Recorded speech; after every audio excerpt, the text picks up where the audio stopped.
Assalamualaikum warahmatullahi wabarakatuh. Perkenalkan, nama saya Nur Rahmi. Saya adalah salah satu pendidik di UPTD SMPN Negeri 2 Parepare. Kali ini saya akan membagikan praktik baik terkait implementasi pembelajaran mendalam. Dunia pendidikan saat ini dihadapkan pada tuntutan yang terus meningkat seiring laju peradaban global. Proses pembelajaran tidak hanya sekedar transfer ilmu pengetahuan saja, tetapi juga menuntut peserta didik untuk mampu beradaptasi, berinovasi, dan berkontribusi secara bermakna, serta memiliki kemampuan dalam memecahkan masalah kompleks.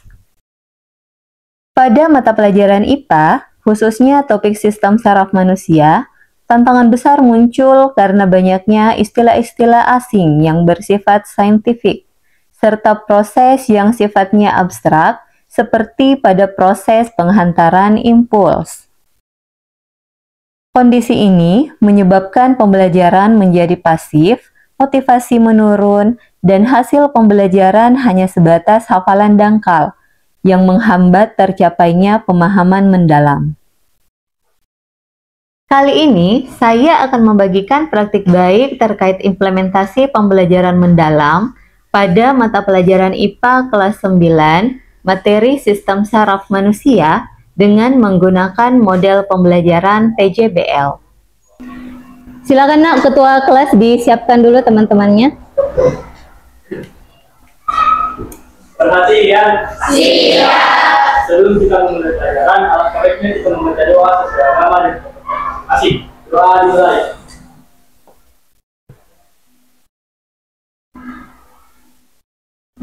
Doa selesai.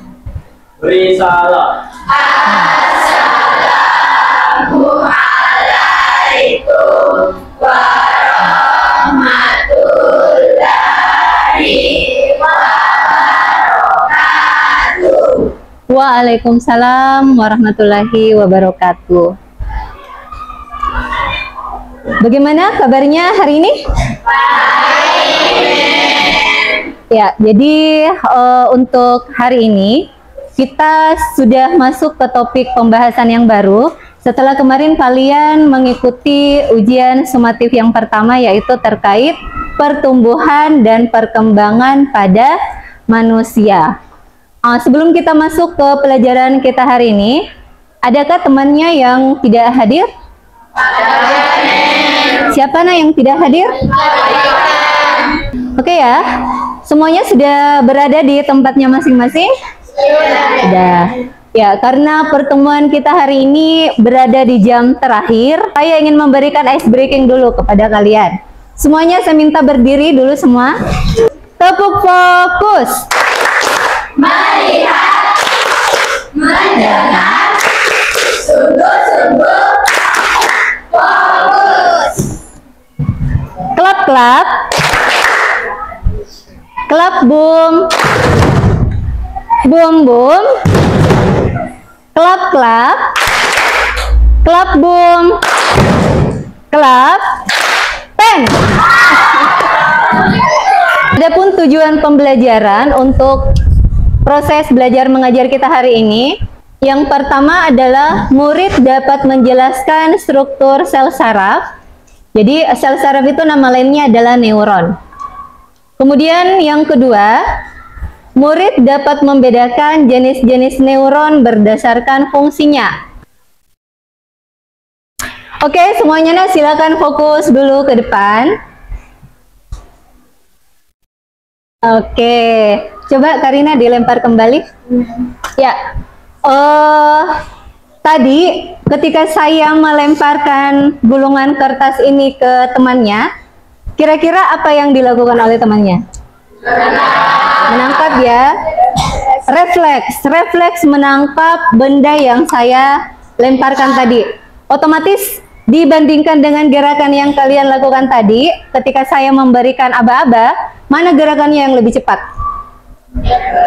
Yang refleks. Nah, pada pelajaran kita sebentar, kita akan melihat, kita akan mempelajari apa sih yang membedakan mekanisme penghantaran impuls ini mengapa pada gerak refleks itu gerakan impulsnya berjalan jauh lebih cepat dibanding ketika melakukan gerakan yang disadari. Jadi kalau dari bagian paling luar secara berurut ada dendrit, kemudian masuk ke bagian badan sel, di badan sel ada inti sel, nah kemudian masuk ke bagian akson. Di bagian akson ini ada sel Schwann, ada nodus Ranvier, ada selubung mielin, kemudian di bagian paling ujung akson ada yang disebut dengan sinapsis. Baik anak-anakku sekalian, sekarang saya minta kalian berpindah ke kelompoknya masing-masing. Untuk kelompok 1 di bagian sana ya, 1, 2, 3, 4, 5, 6, 7. Oke, silakan berpindah sesuai kelompoknya. Iya, tulis kelompok dan anggotanya ya.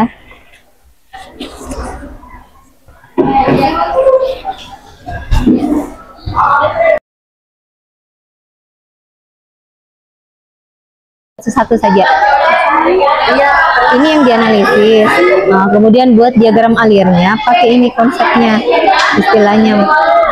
Ya, nanti dijelaskan. Misalnya reseptor pada saat menyentuh benda panas berarti reseptornya itu adalah tangan, sel saraf yang ada pada tangan. Kemudian menuju ke bagian mana? Apakah dia menuju ke bagian otak kah, atau hanya menuju ke bagian sumsum tulang belakang?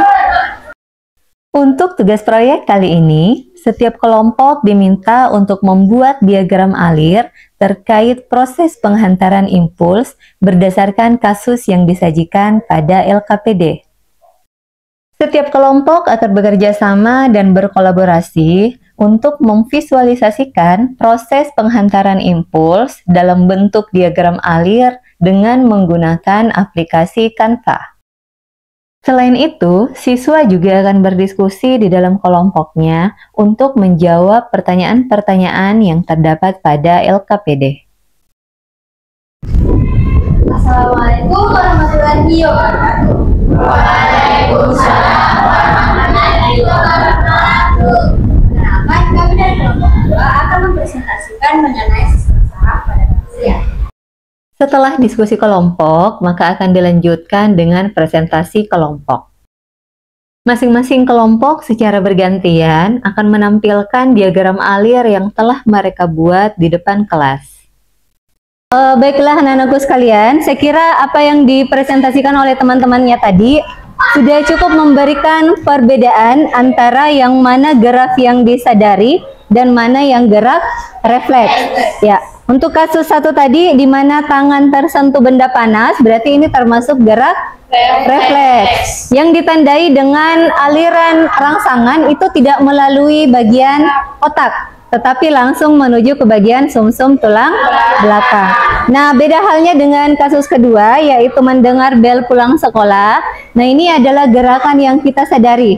Artinya, rangsangan yang datang ke bagian reseptor, itu nanti akan diteruskan dulu ke bagian otak, barulah diteruskan lagi ke bagian organ efektor. Di akhir kegiatan pembelajaran akan dilakukan refleksi dengan menggunakan Padlet. Setiap siswa diminta untuk menuliskan hal-hal apa saja yang telah mereka pahami setelah proses pembelajaran berakhir dan hal-hal apa saja yang mereka belum pahami. Selain itu, siswa juga diminta untuk menuliskan seperti apa perasaan mereka selama mengikuti pembelajaran hari ini. Pada kegiatan penutup, guru akan meminta salah seorang siswa untuk menyimpulkan materi yang telah dipelajari. Saya tutup pertemuan kita hari ini dengan ucapan alhamdulillah. Assalamualaikum warahmatullahi wabarakatuh. Waalaikumsalam warahmatullahi wabarakatuh. Terima kasih, Nen. Doakan kami sukses. Semoga Min sehat selalu. Amin. Terima kasih semuanya.